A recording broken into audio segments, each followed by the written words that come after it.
Good morning. Good morning. Welcome. I am 2 minutes behind, but I am live as promised, and it's Sunday morning. So we've come to a very spiritual point in the week, so this should be quite exciting. And we have a lot to discuss around love and relationships, dating, things that I thought were kind of like commonly known, but apparently they're not, and just how exhausting it is, I feel like, to be dating in the modern age. So we're going to get into it today. And then what I want to do next week is get into avoiding the energy drain of dating. A lot of people get very drained energetically dating because they just sort of scatter their focus and their energy all over the place. Anyways, we've been talking about energy vampirism for a long time anyway, so we're actually going to get into a deep dive next week. But for today, we're just going to do it. So thank you. I see we already have a message. I'm going to read it. But if you would like a reading, it's so around full moons. I sometimes do tipped readings. You can tip me on PayPal to have your chart read. Other than that, we're going to get into the source material for today's live, which is actually quite funny. It was funny to me. I don't know if it's actually funny, funny. But it's How to Make a Man Fall in Love with You by Tracy Cabot, PhD. The fail proof, foolproof method. Not a bad book. It just does make me laugh. Hi, Massini. I'd like to mine. Okay, before truly New York based sweet job. Oh my goodness, I'm so sorry. Oh my goodness. Okay. Well, we'll see. So let's get into the love portion first. Okay. So what's interesting to me is today we have really big creators like Shira Seven, Mina from the Universe Guru. Okay, lots of people basically doing dating content and things of that nature, relationship content. And I don't feel that any of this advice is old. I just feel that it's not old. It's been around forever. I just think that it's finally making its way. It's permeating the sort of like Western consciousness or modern dating or Western dating. Um, it is live readings. Yes, you just have to tip. You have to, that's all. So anyway, the interesting thing, oh, I just lost my bookmark, was the idea that men don't want to be in a relationship with you. You have to earn it. That's crazy to me. We need each other. We're better together. Love is fun. Courting is supposed to be fun. Dating is supposed to be fun. It seems that people forgot that dating is supposed to be fun. You're supposed to have fun dating. You're supposed to have fun being in relationships. Everything that goes after that, life will just bring. Life brings you the lessons.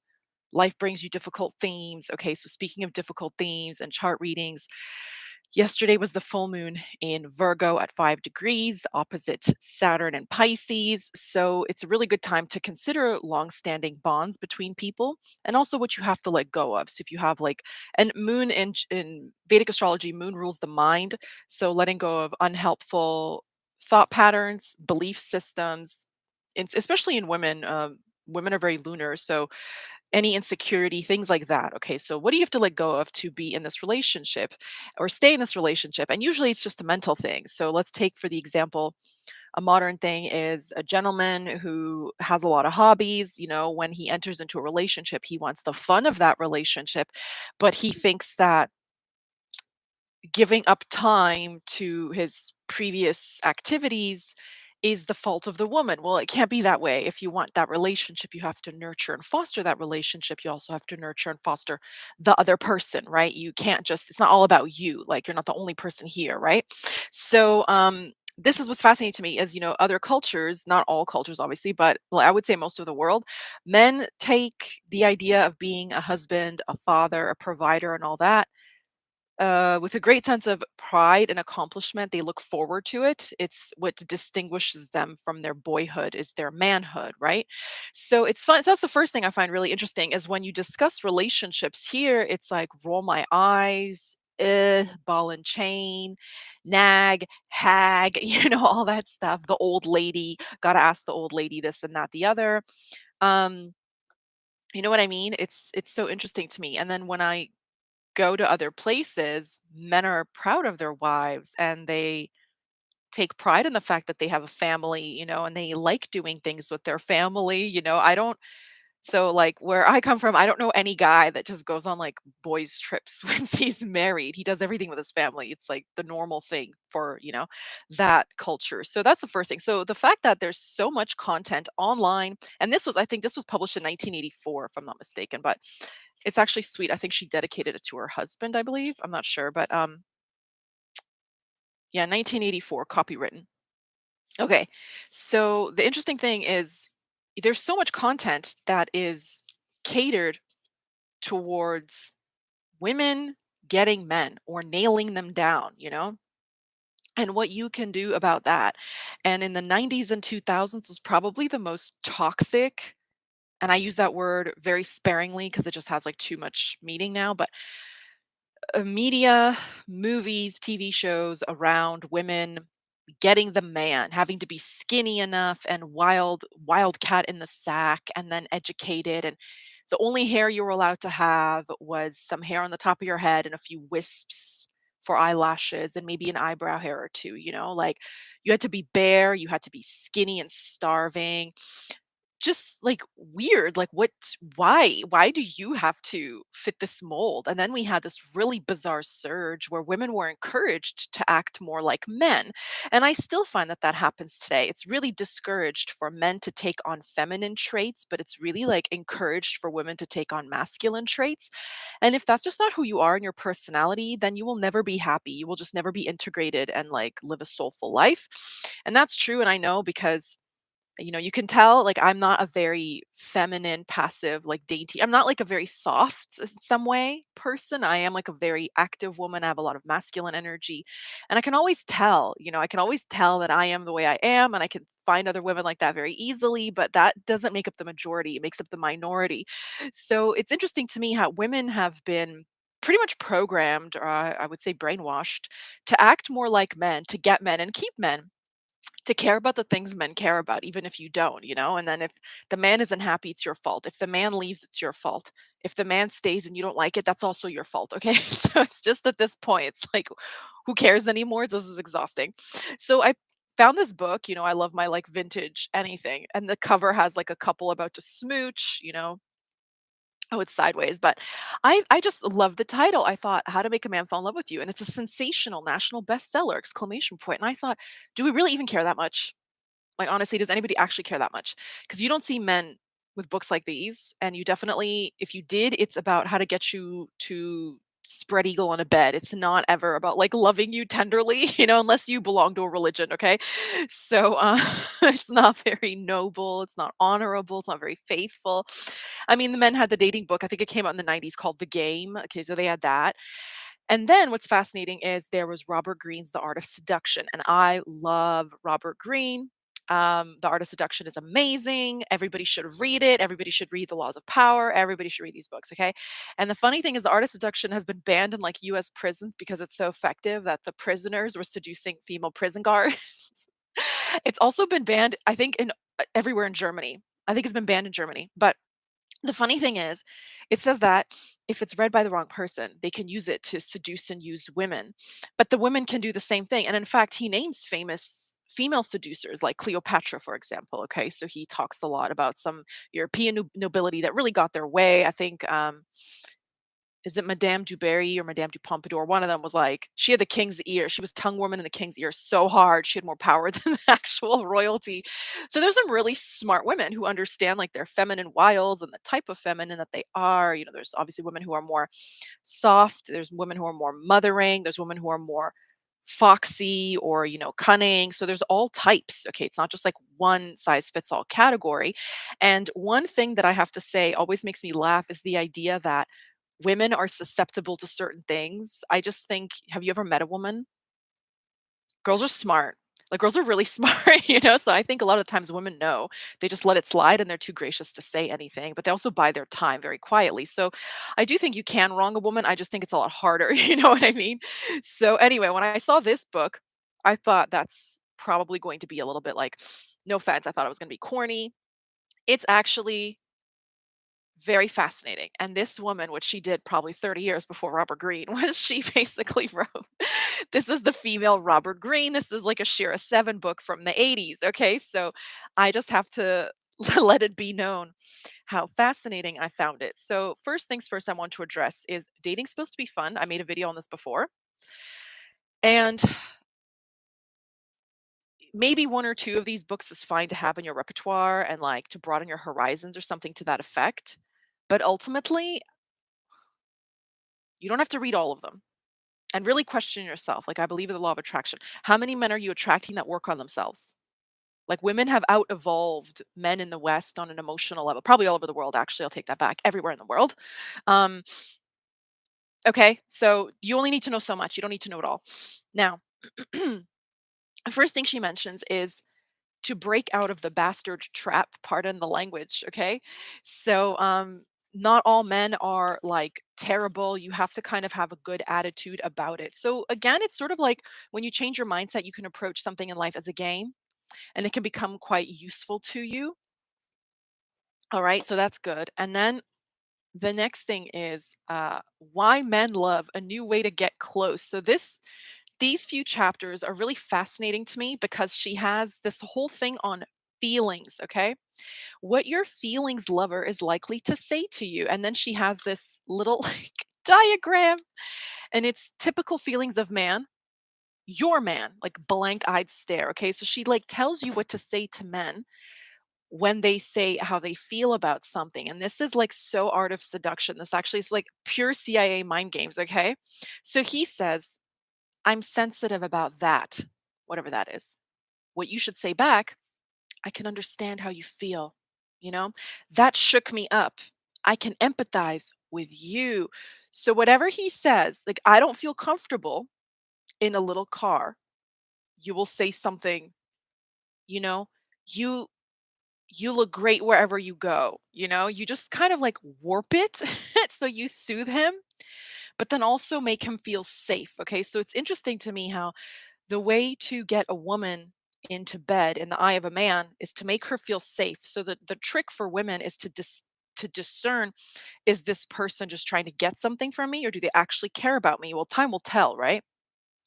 And then this is sort of the same thing. You have to make a man feel safe in order to get what you want out of it. So basically it's just a mammalian thing. We're mammals, we're human beings, we're social mammal. So let's walk through the problem. I sense that you're a warm person.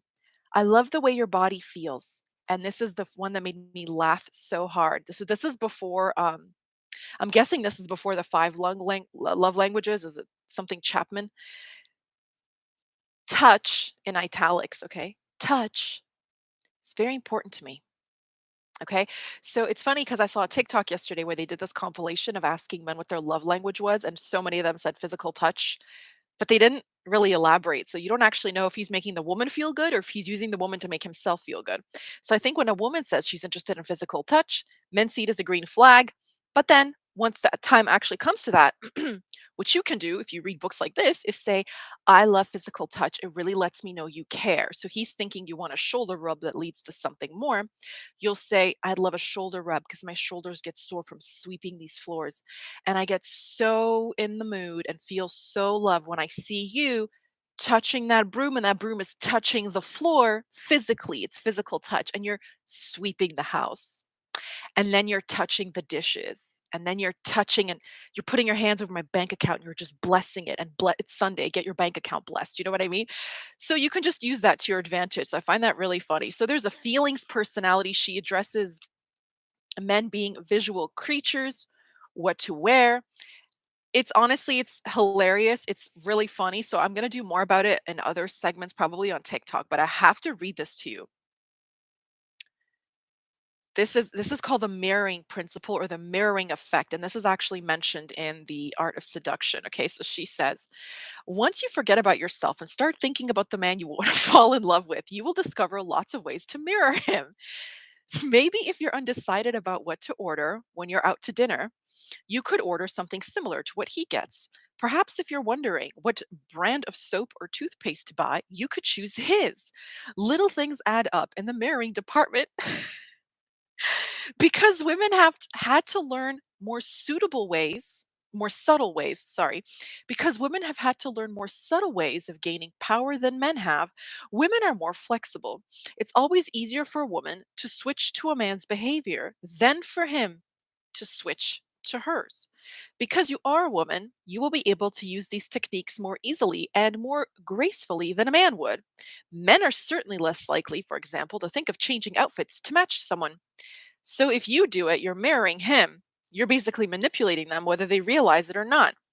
And I find that so funny because that is actually mentioned in the art of seduction, and that is pretty much a true phenomenon. So it's really interesting that nothing ever really changes. Okay, she even gets into sex, so getting him into the moon, and method sex. So method in quotation. Method actors prepare for performance by remembering life experiences of their own that are similar to those of the character that they are playing, getting in touch with that memory anchor just before performing. So we're already on the topic of performing.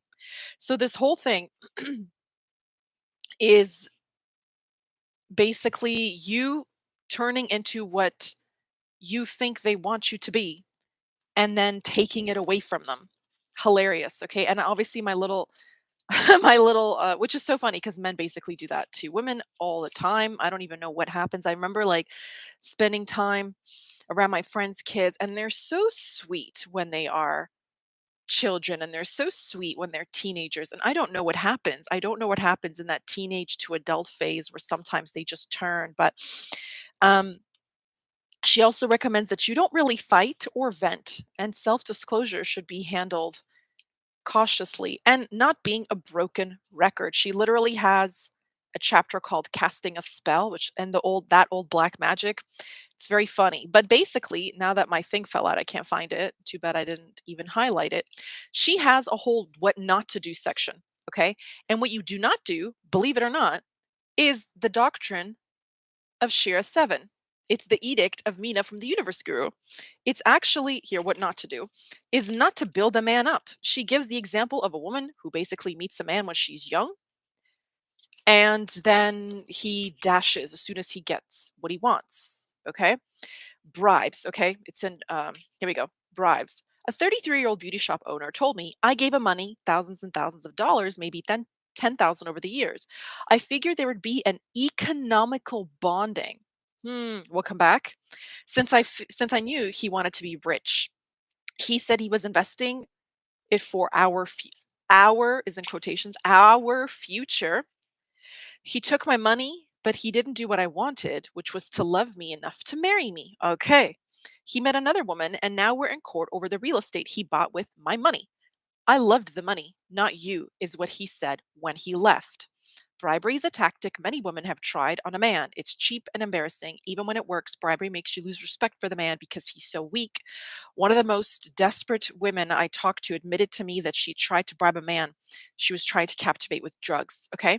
So I wouldn't call it bribery. I would call it someone abusing your good nature. So they're future faking, they're future planning, and they're telling you this is for us. There was even a court case in the UK where a man had a wife and he had a mistress. And I think he was with the mistress for something insane like 12 years, but he kept telling her, when we buy our boat, like when I divorce my wife and sell the house, we're going to buy a boat. We're going to go boating together. Now, they weren't married, they didn't have anything on paper. And this is what we had talked about before. A contract can be formed through action, okay, or can be implied. So this is what happened. Basically, he does divorce the wife, and he does sell the house, and he does take the money. He also does dump the mistress after 12 years, and he buys a boat, and he takes off sailing by himself. The mistress says, that's not going to fly. So she takes him to court, and the judge ruled that by saying things like our repeatedly and making her wait that long, she was entitled to a piece of that boat. She was entitled to a piece of that money because she held out for it for so long, right? So the fact that you dumped her doesn't actually change anything. It's still hers.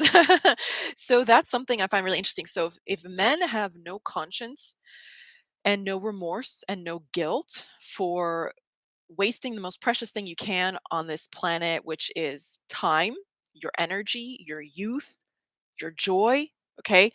All of this just boils down to time, all the energy. This is what happens. Like when you're working, you're bored, you're really bitter that you're not doing something productive with your time, right?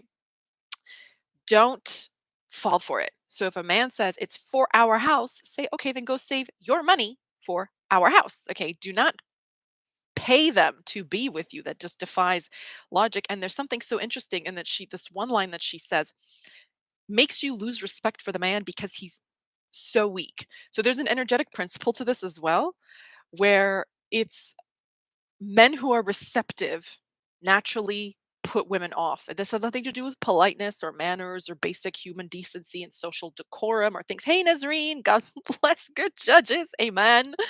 Um, all that stuff. Okay. So basically, this is the truth, right?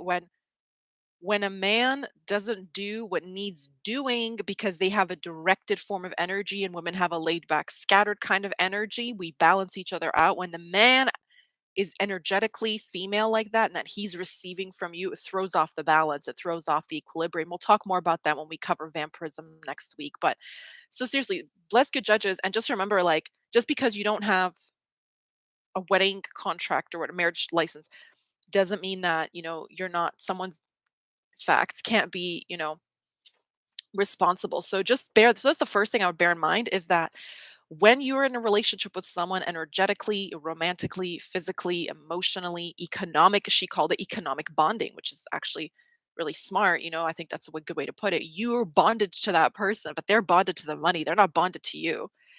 Okay. And this is how I also put it.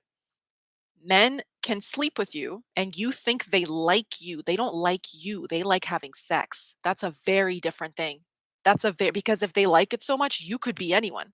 Doesn't really matter to them. And that's why when you don't have a high, filtration like barrier, who you allow near you, um, then it's very confusing because you really think that this person likes you, you hang out, you do stuff, right? But it's really just the sex. So if you're kind of like difficult and cold and prudish, all these things they really work. If you want someone to actually get to know you, which is so crazy to say out loud because you're actually supposed to want to like people that you're sharing the most intimate act two people can share in the world. But in the modern age, this doesn't seem to really matter because people can visually access those things for very cheap or for free, right? So, okay, this is interesting to me. This like actually made me laugh out loud, and I do love a good laugh, so this cracks me up. Okay, Chapter 1, Crazy Love. All right, so joke. So this is what not to do. Thank you, Massini. If the in the end, if you want to hang around, I might still do it if you just want to hang out. What not to do. Okay, so this is so funny. So, just in case you weren't sure which things you're not supposed to do, I'm going to give you some real life examples. And I'm going to start here. Why? Because when I was in my mid 20s, I had a coworker who was late 20s, about to turn 30. And for some reason, I don't know why, no one pulled him aside in life and just told him, thank you so much. Thank you. And yeah, I know you traveled too. You traveled like 2 days ago. So I appreciate you. You must be really tired. So I really appreciate you being here. Um, but she said something to me in passing one day at work, and I actually had to like verbally create a PowerPoint presentation for this woman to download, okay? And this is the part that hurts my feelings. It's like I'm a very trusting and naive person, so I had to learn the hard way that not everyone is like you, okay? But luckily for me, I think my wicked sense of humor helps me in that I just understand that some things are done for no good reason other than that they're wicked or cruel or funny, okay? This girl said this guy came back and I had to put my foot down and tell him, I'm not like a doll that you play with that you pull off the shelf whenever you want. That's what children do. I'm a human being. So I told him and I said, okay, good. So what, like he didn't text you after dinner to see if you got home safe? And then you heard from him like 3 days later? Like she's like, no, like we've like hooked up, like hung out like 3 times and then he'll disappear and then he'll come back. Then he'll disappear and I had to put my foot down. I said, you didn't put anything down. You didn't put S word down. Okay. Because you keep talking to him. Don't talk to him. No one has the right to do something intimate and beautiful with you and then not make good use of it. You revoke that privilege. The privilege is revoked. You take it away, okay? And actually I credit my high school English teacher for this. I was 1 year ahead for this like English class for my spares. You could like pick classes, so I took year ahead. So he was a year the class was like a bit older, but he was like a young, like hip, or he thought he was a young cool teacher, but he did have some really cool insights. And he was so painfully uncool that it came full circle and he was cool again, you know what I mean? And so I remember the older kids, because they were older than me, they were like giggling and snickering about sex. And I thought, well, they must know something because they're all like, yeah, and I was just like, what's so funny? Like, I don't get it, And he corrected because someone was giving like a presentation about something, I don't know, some classical literature, I don't know what it was. Somebody showed some ankle or, God forbid, wrist. And he said, there's nothing actually funny about having a lot of sex with people that you don't really care about. And they were like, what? And he said, well, think about it. If I like sex, I want to use it and have a good time. I don't want to abuse it. Like if you abuse something, you actually don't like that thing.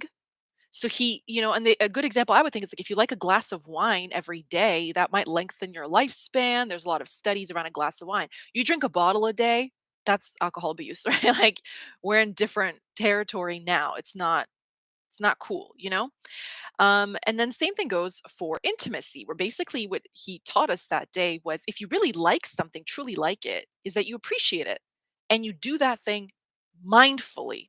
So you don't gorge on it and you don't do it mindlessly. Like if you really love food, you have a presence when you're eating. When you're mindlessly snacking, you don't actually do it for the food. You do it because, you're trying to suppress something or feel something. For me, I'm trying to feel something. Look, when I eat sweets, or if you can see Mila, it's really grainy today. I don't know why it's so grainy. Maybe the lighting is off. But anyway, so that's the thing. So, first of all, it doesn't actually mean that that man likes you, cares about you. It just means he likes that thing, which is really hard to hear that maybe you're not special because you thought that you had something going with someone and that it was reciprocated, but it's a wicked world, okay? So here's what not to do. This is purely for laughs because I don't think anybody would actually do this, though I'm sorry to say I do know women who have done some of these things. First thing, suicide. Okay. So this was written in the 80s. This cracks me. So this must be like from the older generations, okay? Quote, I tried twice. An attractive 27-year-old advertising executive told me, I can't live without you. I told him.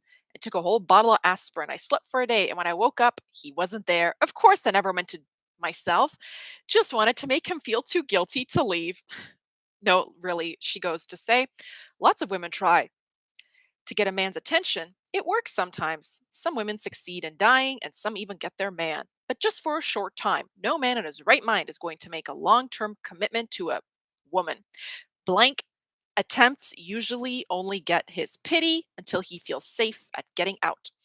Okay, if this is the extreme that we have to go to, they're probably not for us. And I would say the same thing to men. I've actually heard more men, especially when they're younger and like a little bit unstable. True. They're like, if you do it, I'm gonna. And the girl's like, all right. You know what I mean? And there was that famous tweet. It was like a screenshot. This is so lame. There's a screenshot of a text where the dude texted his ex, I can't live without you. And she wrote, then die. I was like, that's really mean. But okay. I just think it's something people don't take seriously because it comes from an energetically like skewed place. But then the next one she goes on to say, the same goes for pregnancy, real or pretended, especially in today's world of easy termination.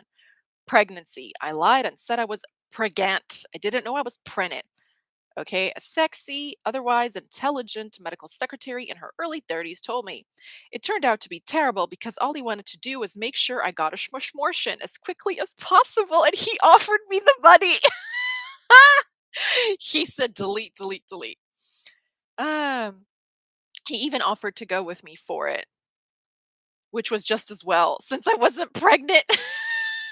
Okay. One lie led to another because I'd pretended to be.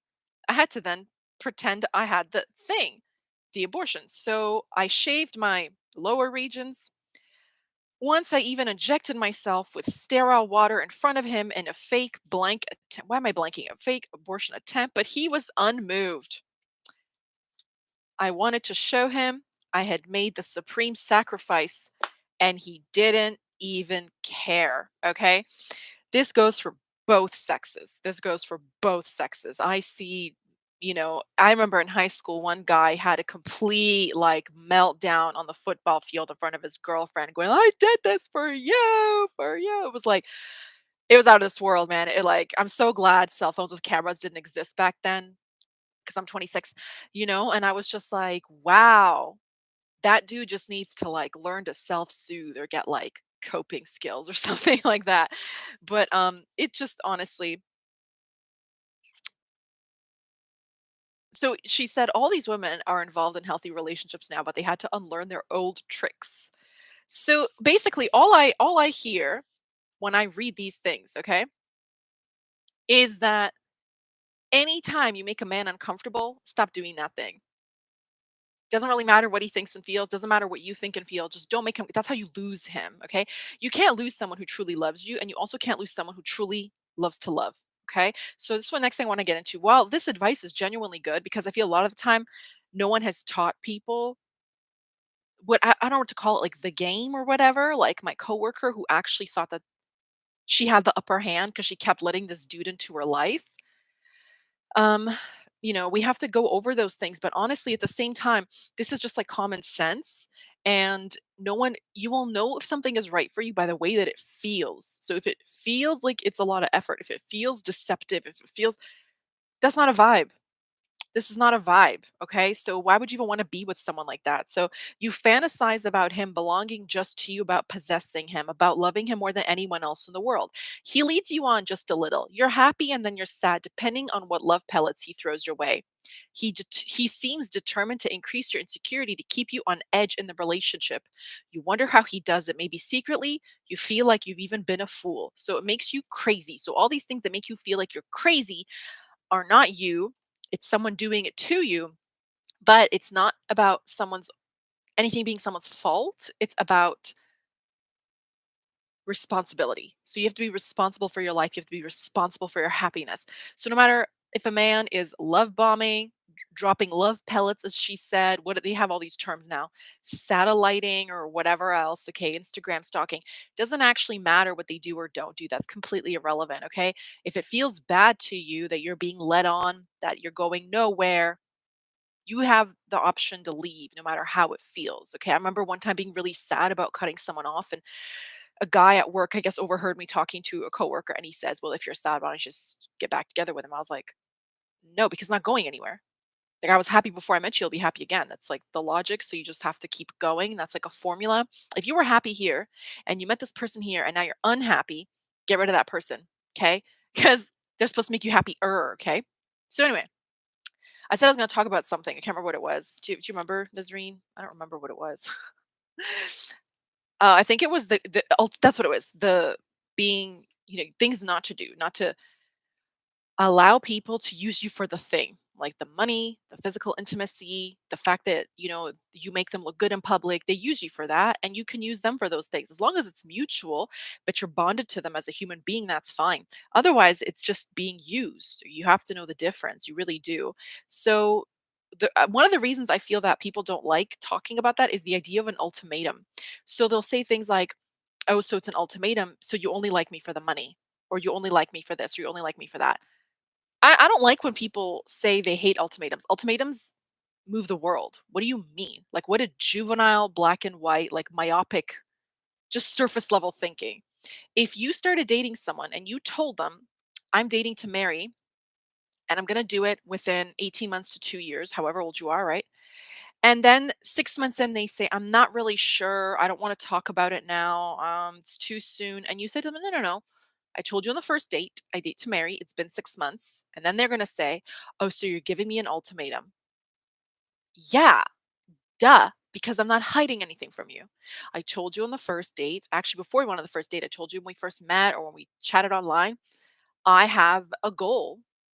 That is my goal. If you do not want to meet that goal, you can go look somewhere else, like be honest with yourself. Same things like if you go to nursing school to become a nurse and you show up to a job interview before you have your degree, you don't have a license to practice. They can't let you practice nursing. You're not going to say, "Oh, so you're giving me an ultimatum. I have to get my license." Like, yeah, you have to get, this is a regulated profession. What do you mean? So it's the same thing, right? So when people do that, that really drives me nuts. Okay. So if you are with someone that you like and you want to know if they like you too, I think that you're entitled to that information. So you can say, "You know what? Why don't we hang out this weekend? Let's go for a hike. I don't want to do anything in the bedroom. I have an early day tomorrow. Let's just go on that walk and have dinner, and then like you can see yourself out or something, in a nicer way. You go to your bed, I'll go to mine." And they're like, "Oh, so you don't You're not gonna put out. You're not gonna put just be like, well, no, like, why? If we like each other, we can just it's about companionship. We can just spend time together, right? That's like easy.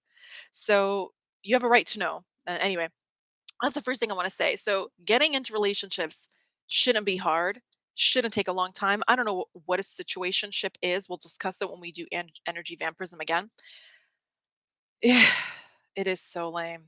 This is so lame. It is. But don't do things like that. And then ultimately, if you have to give an ultimatum, if you really feel like you've come to that point, and this is what I was mentioning earlier in the book when she said like people were threatening to. So in my case, I know someone who was actually like the cops were called. They were standing on a bridge. They're about to, do the do. Um, why would you even want to be with someone who makes you feel like that? What are we doing? It's 2024. Women rise up, like please, okay? And the men too. Just everybody rise up. Everybody stand up and feel better. This is not acceptable at all. Anyway, that was my discourse on relate. See, it's so funny. I have so many ideas. My head is swirling with ideas, and then I can't really remember them all when I start talking. It's also unbearably hot when I go live. I don't know why. I start to boil over. But anyway, yeah, dating should be easy. And this isn't hard. And please, if you really have had it with the modern age and romance and all that stuff, start from the beginning. It's about how someone makes you feel.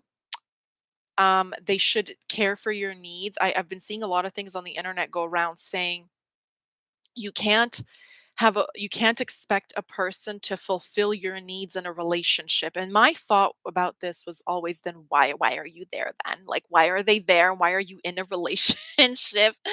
It's so silly, but I think what they mean is you can't feel for another person, like in a very Abraham Hicks way. They explain this, but actually a relationship is supposed to meet your needs. That person is supposed to aspire to meet your needs to an extent. Okay. So I'm going to use a simple example. Let's say nursing again. You're coming home from a night shift. Um, you're exhausted in the morning. Your husband gets the kids ready for school, does the drop off so you can take a shower, go to the gym, nap, right? That's normal, fine. You have a childhood wound, your partner supports you in going to therapy, supports you in your journey, in your healing, whatever. They can't heal for you, but they can facilitate some things. So I believe one of the biggest things in relation I'm going to tell you like my little like mind thing that I do because I can't help it. I'm very, just the way that I am. I've noticed I'm one of the things that really helped me having the family that I do is that we're very thoughtful. So I was just like raised to be thoughtful and considerate. I think most women have this socialization pretty much imposed on them one way or another, especially culturally and societally. And it's to anticipate others' needs. Okay, so for example, let's say a roommate or a family member or whatever has a long day, you go out of your way the day before to prepare groceries, and the next day you're going to cook dinner. So when that person comes home, they just get to kick it and rest, right?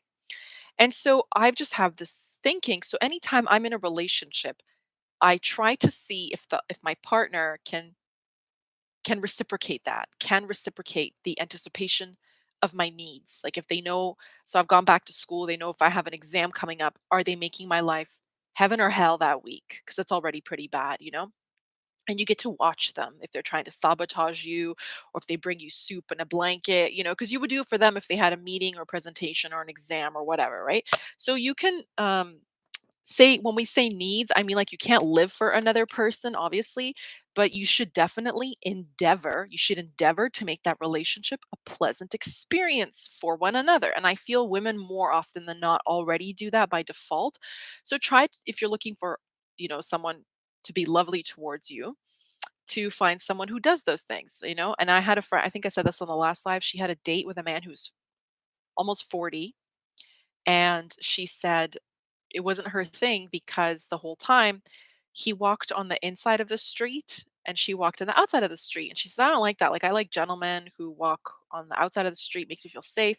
And then on top of that, he would open the doors to the establishments that they went to and just walk through. And she would have to like grab the door and open her own, like, it's just awkward. It's awkward when you don't hold the door open for a lady, and just little things like that. He didn't text to see if she got home safe or whatever, and she was like, "Yeah, that won't work." So she cut him loose because at that age, you're 40 years old. Like, let's say you've been dating since you're 15, 16, 17.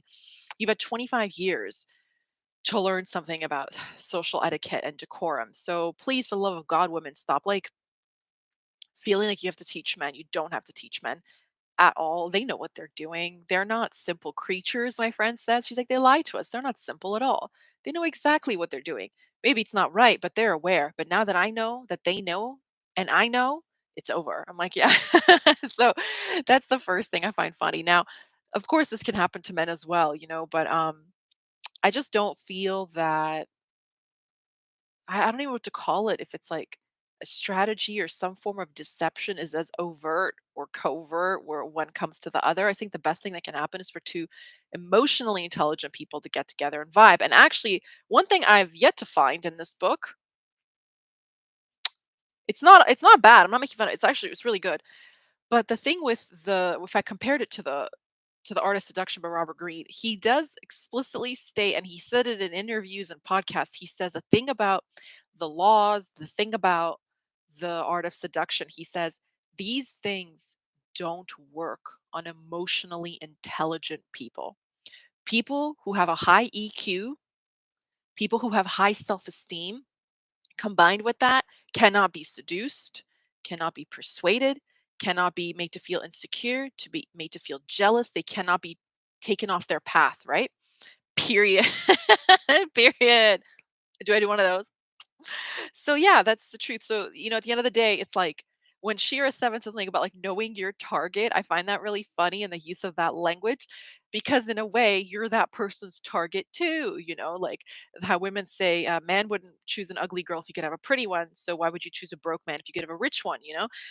So you clearly have something he wants anyways. So you're kind of like if you're at a duel, both of your weapons are loaded, and if you don't have bullets, they're shooting blanks. They're both, you're both powerless against each other. So you're always going to attract some level of what you already got going on. You know what I mean? Know what I mean? Okay, any questions? Wow, it's been 45 minutes. Okay. Any questions on that? So to summarize, you don't have to play games. It should be fun.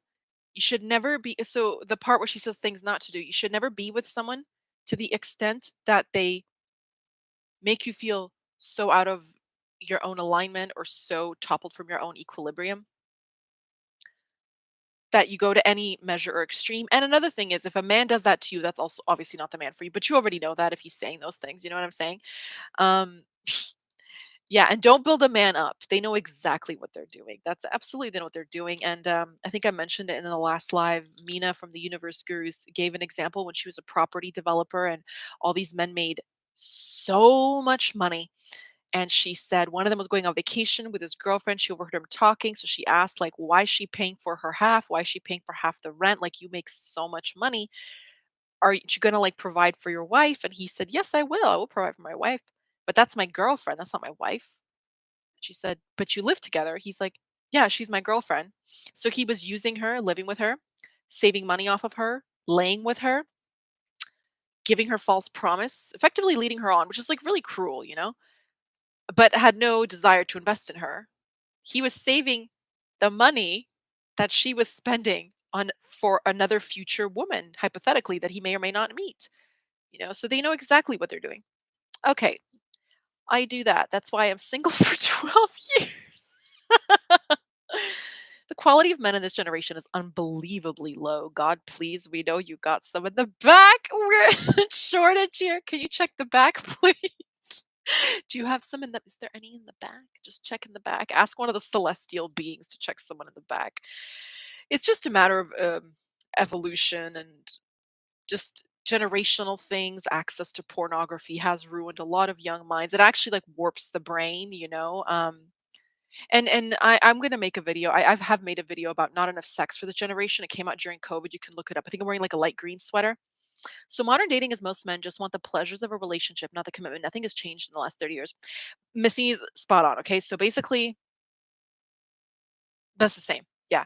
And actually, it's gotten worse because you're still expected to uphold the economic faculties. Okay. So you're still expected to be economically productive. And we know for a fact the world over, like anywhere in the world, like you should look into microfinancing and how it was started and targeted towards women. Microfinancing loans, like a lot of like these, like whatever development organizations get into that. They started them because they noticed that when men were given money, they oftentimes spent it on themselves. Like they would gamble it or drink it or buy a motorcycle or something, right? um, like midlife crisis type of stuff, but at any age range, you know? And when women were given money, over 80%, 90% of the time, and the money went back into the family. So it went into food, it went into investment, it went into home security, it went into fixing a roof, fixing a leaky pipe. So the woman doesn't ever spend money on herself. She spends it on I had a client who's just turned 70 and she said she's still like supporting her family.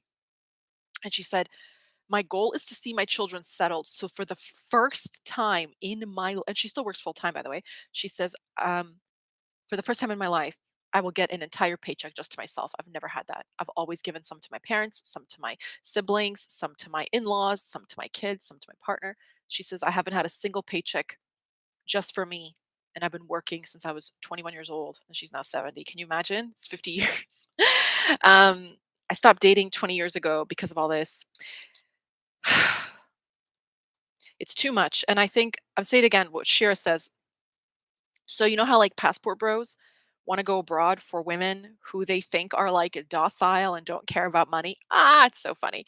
Um, I could say the same thing. I could say, well, if women do not like the morality of the modern man in the West, go to a family oriented community. You know, actually, there was a part that did make me laugh that she said about meeting someone at church or synagogue or temple. And she says, it's a great way and you shouldn't be embarrassed to meet someone through a religious organization. The only thing is, after he beds you, it could be a little bit scandalous and cause gossip, which told me everything I need to know from the psychology of almost, well, 40 years ago. This book was written 40 years ago. Okay. That this weird knee jerk reflex, like this reaction for like Western thought and culture to immediately make everything about sex. Just like bedroom sex, sex, sex, sex. It's like, do you have any like capacity for delayed gratification? You know, you have self control. Like you're a human being. You don't have to do that. Like, who said anything about getting into bed? Like, if you're there, chances are you're looking for a husband or he's looking for a wife, like it's such a weird line for me. And then Nizrain said, "Should I consider a church or synagogue? Mosques have separate men and women." Well, actually, it's so funny because when she mentions the church, she said the good thing about churches is that if you see a man that you think is handsome and he's married, he's probably there with his wife, so you'll know right away. You don't have to. She said the wife will probably tag along. But another thing that cracked me up is she did give the example of how fast technology is moving.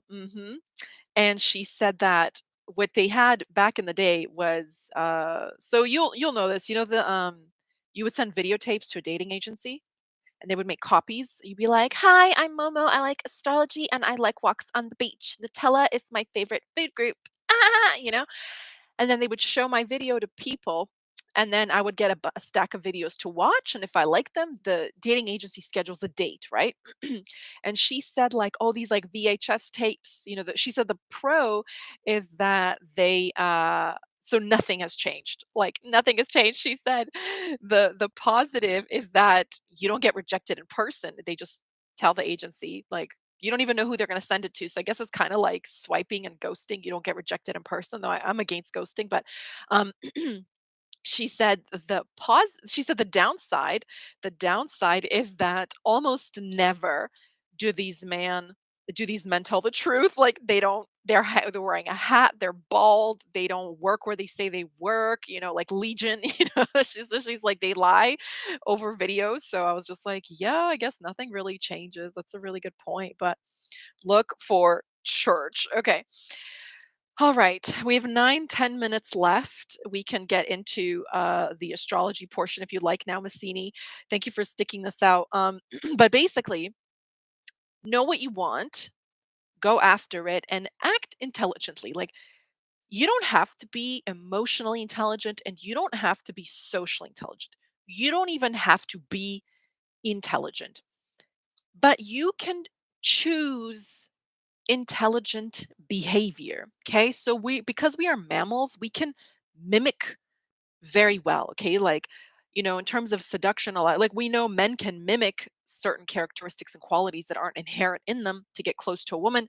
Well, you could do the same thing. Okay. You can choose intelligent behavior. Like, you can choose to listen to, whoever makes you feel good about dating and such, and then emulate those things. Okay. So emulate if you want to be, I don't know, whatever, a businesswoman whose husband invests in her business, act the part, like, so for example, I remember going out with someone briefly, okay, like under a year, just under a year or two.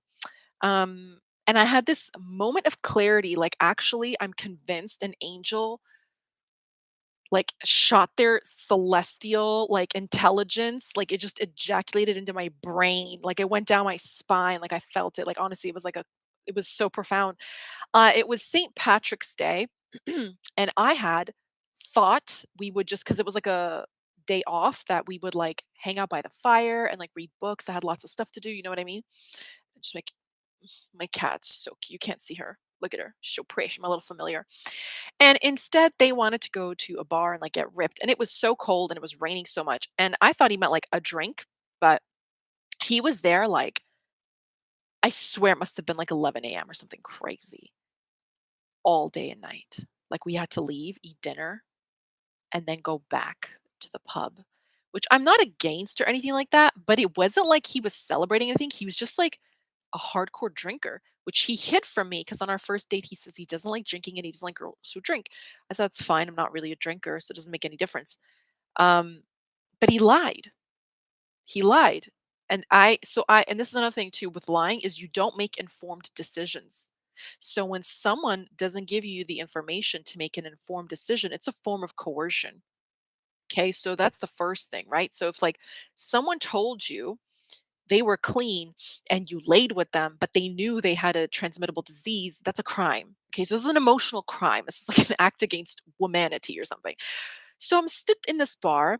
Everyone's like wasted. I'm so tired and I'm a little bit like disappointed because it's just like such a waste of a day. Like, I'm not having fun. No one's having fun. They're just like couples are screaming at each other, people are fighting, belligerence. He's useless, So I just remember something just poured into my mind and I just thought a simple sentence. I just thought, I don't want this for my life. That's all I thought. I didn't judge him. I didn't really care. But when I thought about my future, when I thought about who I was, my ideal version of myself would spend a rainy, cold day like that in the comfort of a beautiful home I created with someone, not someone who was more preoccupied with what other people thought. He kind of like only cared about that. Like, he only cared about what other people thought he was up to, and basically the same stuff. Like, I made him look good, so I could never complain. I could never be unhappy. He was always inviting people to our home without telling me, so he could like show off our home, show off my cooking and all this. And I was like, you never take into account that I'm tired. You never take into account how much work goes into this.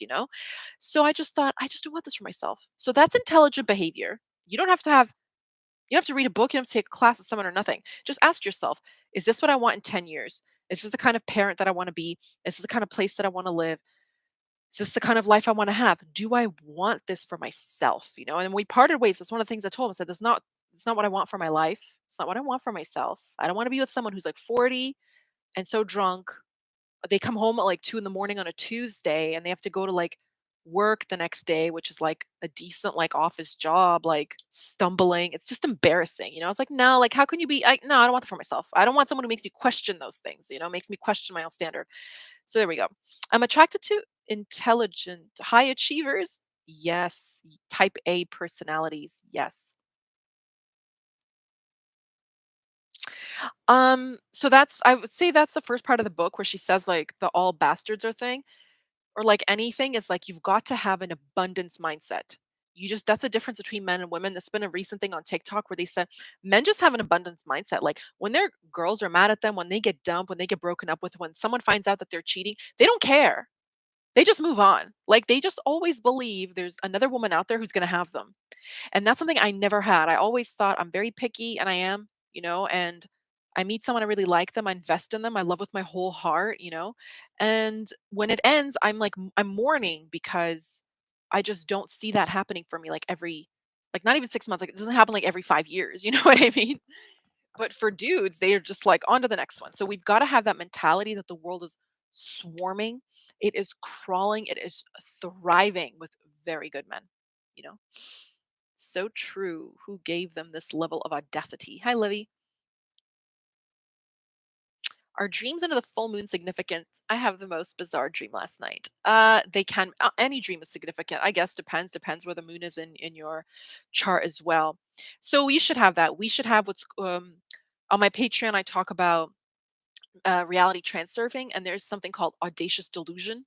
So people who have audacious delusion just do better in life generally.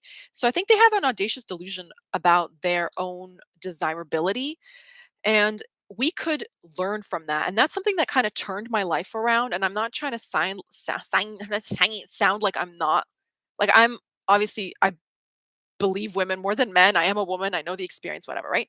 But there's things you could take some pages out of their book. It'll actually make your life better. When I started to think like a man, just for my own like experimentation, like about 10 years ago, I became so much happier. So just go through the world, like honestly, not even that it owes you anything, that you're just entitled to certain things. Like you're just entitled to good treatment. You're just entitled to respect for no other reason that the fact that you live and breathe. So when we're thinking about dating, that's the first thing is just expect that wherever you live, whatever city you're in, every time you go on the apps, only the creme de la creme, only the best people want you. Okay, that's like my first thing I want to mention. So, okay. And then the other thing I want to say is dreams are fascinating. I was reading one of the Abraham Hicks books, and somebody asked about dreams in particular, and they said, well, sorry, Massini, if you're here, I'm just gonna scroll up to your details. Oh, good, that was short. It's here. Okay.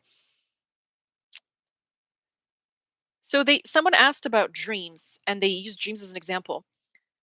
And most people think, oh, they don't matter. So Abraham Hicks explains it like this: dreams can be quite neutral in that, say you dream a dream, it's very powerful because what happens is it's all the energy that you've been feeling that has culminated and expressed itself. So you basically created it subconsciously, or you attracted that dream with your own energy. And then it will tell you what you are on the path towards manifestation of. So if the dream is positive, then you don't have to think about it ever again. It'll just manifest. If the dream is negative, then it gives you the opportunity to change your emotional set point, your energetic default stance. And say you had a dream about, okay, like losing your job, right? You can start to like feel gratitude for having a job, for having money, or looking for another job or something, so that you prevent that. So they're very indicative. Like they're actually helpful. Think of them as just like signs. Like if there's a sign that says you can go this way or that way, when you're driving, you wouldn't cry. You can drive through, go straight, you can turn left, you can turn right. It's just an option. So like you just have options. So there's no need to take them quite personally. Okay, so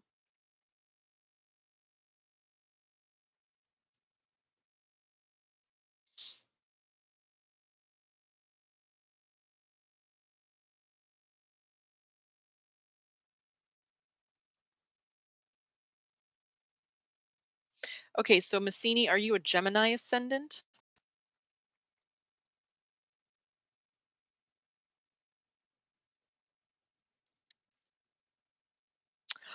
Oh, that's such a good question. Oh my God. I'm going to do a whole live on this. Oh my God. Are you ready? I'm obsessed with finding this out. I'm not even kidding. Okay, so just bear with me because I literally have about 500 books. I'm not even joking, maybe more. The Secret Message of Shame. Okay. Pathways to Hope and Healing. So I want to do a whole breakdown on shame. I'm doing it for my monthly call. I do like my monthly call for your best year yet. We covered shame last month. Okay. So what I can tell Gemini said, okay. So what I can tell you about shame is this. A lot of the times people feel shame They want to get away from it. I think it's a psychologist. I think it's Dr. Landman is the name. You can look up his work. He has these he teaches that shame has value. And we can take it back. So one thing I find a little bit annoying is people are like, "I was shamed a lot in my childhood because my parents would like shame me to not eating my vegetables or whatever." It's like I feel humiliation. Is that the same thing? It can be. Yeah, like you're embarrassed, like you feel shame. So um it's not helpful. People do the best that they can with what they have. So our parents didn't necessarily know, like the long-term effects of those things. So just let it go. I'm not into holding on to stuff and all of that. But shame has value. So one, shame had to be born out of an experience. Okay. So something had to have happened. So if it had happened and experience is the greatest teacher, then shame is not useless. Shame is very useful. So shame is actually very productive. So let's take one is the morality. So let's say when you were 11, you stole a pack of gum, it haunts you to this day. The way that you let that go is knowing, hey, like I knew it was wrong and I did it, but look at that. I know something's wrong, or I know now. I know better now. So it like marks a person's growth throughout their life. So if you look at it like that, that you now know better, that's okay. So let's take a big one for today. I'm seeing those that TikTok trend where people are like swiping and they're like five things I'm ashamed to admit. I feel humiliated by life. Sorry. You have a way with words. I don't deserve what I'm going through. I'm too pretty for that. That is so felt. That is so felt. So what they'll say is they'll say like I'm like whatever. I'm 29, I don't know what I'm doing, or this one guy whose like post went viral. He said he's a shopping cart pusher at Walmart and he has no ambition to like do anything else. And he says he's like he's not sure how to take it because he's like all my friends like have careers and like moving on in life. He's like, but this is the best job I ever had. I'm so happy. I don't want to leave. So that's the funny thing is like sometimes shame is imposed upon us, but I felt that too growing up. I thought that's not even my desire. Like, why would I want that? So for example, I remember when I was living with my family, people would be like, "Oh, like I moved into this basement apartment, like I get to do the nose candy every weekend. Um, I'm away from my parents, this and that." And then they would like shame me for actually liking my family and liking my parents and liking my home. And I thought, but I don't feel ashamed. Like I like where I live. I love my family. We like I don't know, we're like very Brady Bunch. Like we have fun, we play cards, we eat dinner together. And their idea of living alone is different from my idea of living alone. I don't want a roommate. I'm a grown woman. I don't want to live in a hovel. I don't want to live in a pigsty. I don't like have this weird, not weird, but weird for me that your idea of freedom is drugging yourself. Like I never had that. I never did it. So I just thought, wow, our definitions are so different because I would feel ashamed to be living your life, but you would be ashamed to be living mine. So that didn't even come from me. It came from outside of me. People tried to shame me into having a healthy family dynamic and being a happy person, but they didn't understand. Like they didn't know what they were doing, it's because I don't know where they came from. So I couldn't even be mad at them. I thought, wow, maybe you had a terrible upbringing or I don't know what. Uh, maybe you had like, too much, like restriction on your freedom. My parents gave me so much freedom, so I never really felt that. So I didn't really care. So that's the first thing is ask yourself like how much of your shame actually comes from you and how much of it is imposed on you. So like the guy who works at Walmart or the people doing the TikTok trend, they're like, I'm not a millionaire and I'm 27. And meanwhile, we're like, oh my God, that's not even, first of all, you're a baby. Okay. You're so young. Secondly, who cares? I find that it's true with a lot of people, especially online, the ambitions they post about are not even their own. They're not even their own. That's the truth. My aunt said to me, my mom, she's retired now. She's an accountant for a firm. It's the first job she got at university. She worked there till the day she retired, like forever. Okay. And she said there's two types of people in the world, people like me who go to work at 7, they're done at 3, their work handles their pension, their health insurance, their taxes. I work, I come home, I have a life, I make my dinner. She's and there's people like you where work is their life. They can't work for another. They have to have ideas, they have to try things, they have to be adventurous. She's like, and neither are right and neither are wrong. That's just the type of people that we are. There are two types of people. You can't fit in my world. And she says, I wouldn't survive in yours. That's just how it is. So, how much of the shame that you feel is yours or was it prescribed to you or did you assign it to yourself? Okay. So that's the first thing. It's not even yours sometimes. Secondly, it's a very good uh, moral compass. It shows you like I know now what I did then, I would do this differently. and you move on in life and everything's well. The third thing too you can also consider is shame is valuable and that it motivates us. So if we're like ashamed of our appearance, we might start to look into like affordable style or getting a tattoo, removing a tattoo, getting a piercing, removing a piercing, changing hair color, cutting off hair, growing out hair, whatever it is, going to the gym, not going to the gym, gaining weight, losing weight. It motivates you. So if you're and really it's a powerful motivator. Pain is a motivator. Shame is painful. Pain is the greatest motivator. Okay. Like you've ever burned yourself while cooking, that'll snap you out of any thought that you have, so it just like immediately like motivates you to run faster or do better. If you grow up in a hot climate, when you touch the pavement, it's so hot that the tar bubbles and it like melts. Or you could fry an egg on the hood of a car. Or when you just get to the beach and your feet touch that hot sand, you're suddenly motivated to start like jogging to lay down your towel. So think of it as something that you can actually use. Okay. So that's my discourse on shame, but I'm going to go through it in great detail because I feel like it's such an overlooked thing to the extent that people are uncomfortable even talking about it. And I think the most common thing in the where I live in the West now is economic shame, and shame around loneliness. Okay, so there's no need for that. It's pretty much done to you. So just all is well. And then for dreams, so I explained that. Okay, so Massini is a Gemini ascendant, and I think you said dating. Okay, so that opens up for you the second half of this year after the 25th, 26th of May. I would primarily concern yourself with healing, physical, like health, and any financial outstanding things like financial literacy or debts or investments or something like that. But what's going to happen is seventh Lord Jupiter is going to leave Taurus from the 12th house, which I mean, if you were to meet someone in the next 4 months, it would probably be a foreigner. But when he moves into your first house, May 26th, that's okay. But he will cross over your ascendant and Venus simultaneously. So that will be a pretty decent time, second half of the year.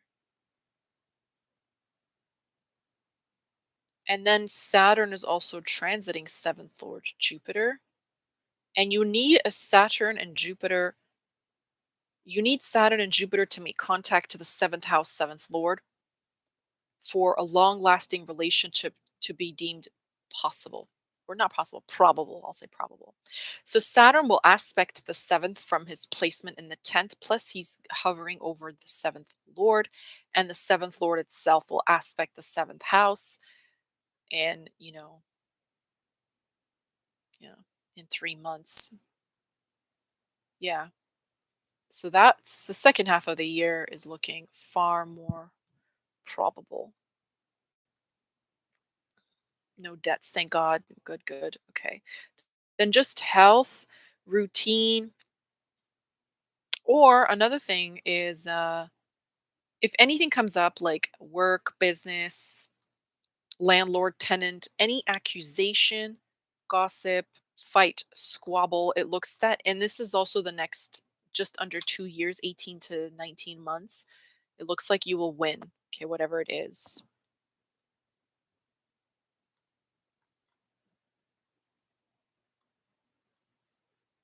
And you're born in July. So I think,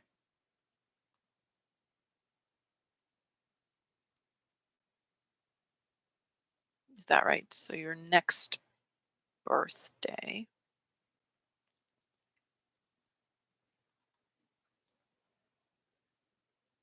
Mm-mm-mm.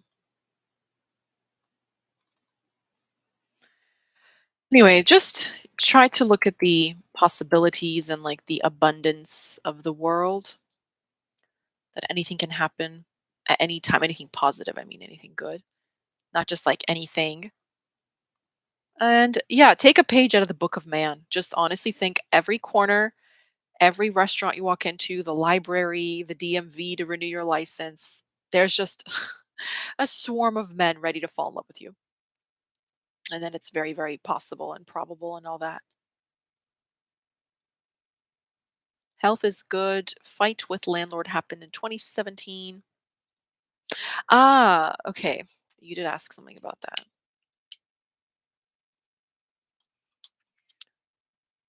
My book is about so then that can be negotiating something since I've not. When will I find a publisher? Okay. So for publishing, the ninth house rules publishing. The third house rules writing. So we're looking for something. Let me just change charts again. We're looking for something on that axis. Let me have a look. Anything significant happening?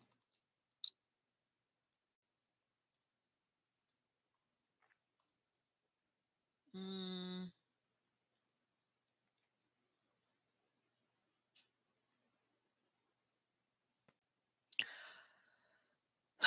okay. Oh, do you want to get a job? Like a regular job? So you have two strong windows. One is in the spring, one is in the autumn.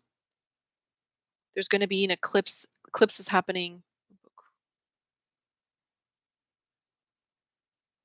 I don't use outer planets, so I'm not sure. I'm sorry. My book has Pluto themes of corruption and the judiciary and so on. Oh, that's fun. Cool. Okay. So I would say also, so another thing for our friend here is they have Neptune in the seventh, Neptune in the fifth or the seventh. Oftentimes, people like this, when they date, they attract people who aren't very straightforward, or they're not honest, or they're evasive, or they have addictions. Like they could have a dating addiction, or a porn addiction, or gambling, or whatever. So you have to be a little bit more vigilant because we tend to idealize people, and idolize people. So you put them on a pedestal. So you have to be a little bit more like scathing. Regular job. Actually, no. Would prefer to publish my book and make money from it. Okay. Well, Neptune in the seventh, right on bottom of the barrel. Do you know why? You love love. When you love love, then that's just, just love for the sake of loving. Anyway, it's okay time. Ninth Lord and the 10th is pretty good for career matters. You also had the full moon yesterday on the axis of 4 and 10. Saturn moon combinations, though they are quite dreary, they can cause long lasting effects and they can cause long lasting success around work matters. So I would hopefully make some type of wish around that for the next 2 weeks. I think the new moon in Pisces is going to be on the 10th. Um, and Mercury leaves Pisces then, I think, also on the 10th. So that's okay. Mm,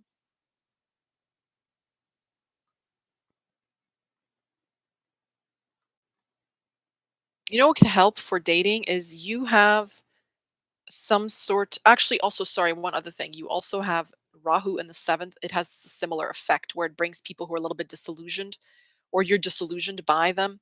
So I would ground your thinking because when I do my uh, spouse description or love reading, you can tell the sort of hindrances, we'll say, to relationships. So for you, you have a double whammy of phobias where you're afraid of what you know and you're also afraid of what you don't know where it comes to relationships. So the really obvious thing that could be holding up something like that is going to be trust issues, particularly. So having trust issues, if you can't trust in infinite intelligence, life, existence to do what it does, the sun will rise every day, water falls from the sky when it rains, then how can you trust a man? When life brings you a man, because you don't trust life, you have to learn to trust life. I have Neptune in the second house, explains a lot. That's why you're so phony. Why do they tell you crazy things? I'm not sure new moons do anything for me.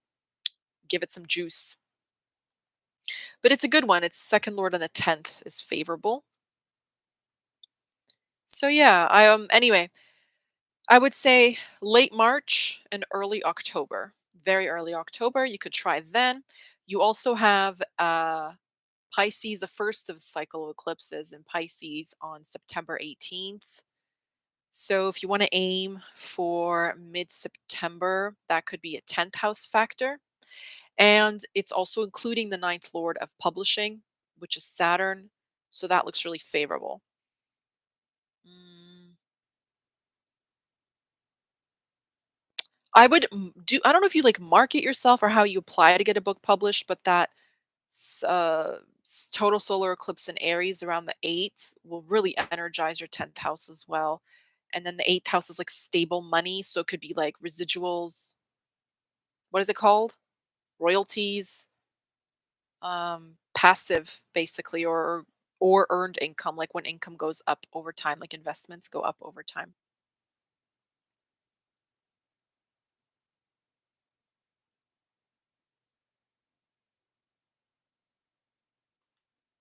8th of April.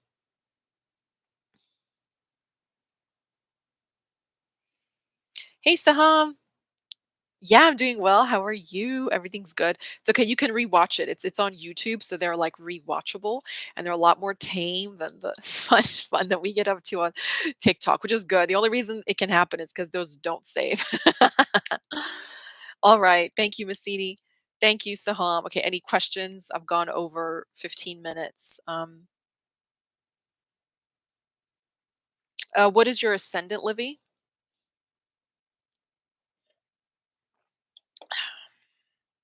Thank you so much, Saham. Oh my God. Okay, so like Saham, you and Saham have the same axis. So that's big for relationships. Obviously, can make manifest a relationship. I would only say to be mindful of anything to do with health, injury, um, any type of money. Get serious about things like that. I do not remember at what degree the eclipse is in Aries will be in the spring. I don't remember either, and it's so funny because I was looking at it yesterday. I did a reading last night at like 10 o'clock. I think it's 24. No, that's September. Yeah, I was right. Oh my god, it is 24. No, it's 19 degrees and 24 minutes. I knew there was a 24 somewhere. 19 degrees and 24 minutes. So, relationships is a big one. It does include Venus. The only thing is, Venus is also your eighth lord and your first lord. So, this can do something to like slipping or whatever. It can also mean you meet someone spontaneously. If you meet someone, it can be like a bit of a hoopla or to do, bit of a scandal, as it were. You could also, of course, increase business. So the seventh house is like business interaction and business people. Reverse nodal return. It's because God loves you. You'll be all right. Let me throw you a heart. Did it work? Did you get a heart? I don't know. Yeah, it'll be very close to my natal sun, which is 18 degrees. Okay, so if it's really close to the sun as well, I would say vitality is a big thing. Energy and sun, like the sun and sun days in general, are themes of attracting the recognition of influential individuals, okay? People in power, high status positions like corporations, promotions, bosses, government jobs, self employment. So if you're looking to break out on your own, turn some side hustle or hobby or business into something bigger, that's those are all solar things. So sun is the king. The king works alone effectively. So it does have some advisors. Sometimes you listen, sometimes you lose your head. Um, I'm graduating with a business degree. That makes sense. Oh, excellent. Okay. Yes. So congratulations. I don't know. Did you get the confetti? I'm just gonna click them all. Yeah, yeah, yeah, yeah, yeah, yeah, yeah. Graduating, academic, amazing. So okay, good luck with your graduation. That's amazing. Have fun. And what else can I say for the year in general? I would recommend people for the year in general to take a step back and look at the big picture of things. So I think it's a good year to look from an expanded view, especially the first half of the year when Jupiter changes signs in the middle of the year ish, but even still other stuff's going on. I feel like we're going to lose our broad like ability to see something quite broadly, which I suffer from, you know. So I thought, yeah, don't waste the early part of the year. Think of things long term, see the big picture. Is it really that bad, True, true, true, true, true. Just yeah, Jupiter goes into Gemini May 25th slash 26th. So he'll be debilitated. I know he's your ascendant lord, but he will expand dating opportunities for Sag risings. Okay, so that's good. Yes, and yeah, Sagittarius risings. Okay, sounds good. Okay, thank you so much. I'll see you on Wednesday. We're gonna go into another yay, a seventh house. We're gonna go into another discussion about important things. Please remember that dating's supposed to be fun. I have a video on dating supposed to be fun and the modern woman and dating. Go watch those as well because I don't know how I'm at the age that I'm at, and some people still are like, "Oh, he said this," and I'm like, "Said? No one cares what he said. Like you're supposed to know, you know." So, for the love of God, please listen to some of the modern creators with a grain of salt, including myself. It's not going to work for everyone, but at least there's some middle ground here. It's not this or that, and nothing in between. Okay, you have to take certain things into account. So, like I was mentioning, passport bros earlier, they think that going abroad will help them find "I love you too, bye-bye," docile or something like that, women, whatever. I could say the same thing. I said women can go to certain parts of I think Sweden has something called cafe papa culture where, like, men that take, like, paternity leave are seen in parks around lunch, like, with other dudes, just, like, going to cafes and, like, taking care of their kids, like, "Oh, that sounds like a good deal," if you're gonna have to work and do all this stuff, you might as well have an equal partner so we can turn into passport bros just as well, you know? Yes, we only yes, we only trust actions in this house, not words. Yeah, that's the truth. That's what mammals do, okay? Isn't it fascinating? See, animals don't talk, they signal. So why human beings suddenly think that they're supposed to ignore their instincts that God gave them to protect themselves and make good decisions is just beyond me. Anytime someone says they were sweet talked into something, I just automatically assume they have very low self esteem. That just doesn't work in this house. We don't do that here, okay? We know what we are. And like I said, the Robert Greene, he said, these things don't work on emotionally intelligent people. These things don't work on happy people. They know who they are, they like what they have, they like their lives, they're enjoying themselves. You can't offer them something more. They give it to themselves. They recharge their own battery. Their cup overfloweth, okay? I love you so much. Have a beautiful Sunday and I'll see you on Wednesday. Bye.